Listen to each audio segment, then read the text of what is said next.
Brother, ఈ రోజుతో కొంచెం తేడాగా ఉన్నట్లు అనిపిస్తోంది. ఏమై ఉంటుందంటావు?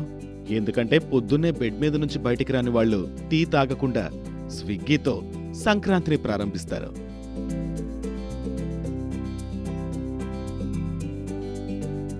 చెప్పు. కైపోచే అని అరుపులు వాతావరణంలో వినపడకుండా సంక్రాంతి పండుగను జరుపుకోవడం నువ్వెప్పుడైనా చూసావా? స్విగ్గీతో విందు కోసం. హే బ్రో, స్విగ్గీ మీకు అదే రకమైన సరదా మరియు ఆనందాన్ని అందిస్తుంది.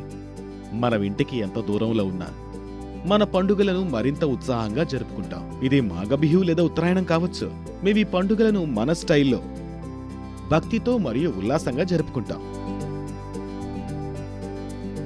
అదే అంకిత భావంతో ఈ పండుగను జరుపుకుంటున్నాం. అదే అత్యుత్సాహంతో తమ పని తాము చేసుకుంటారు.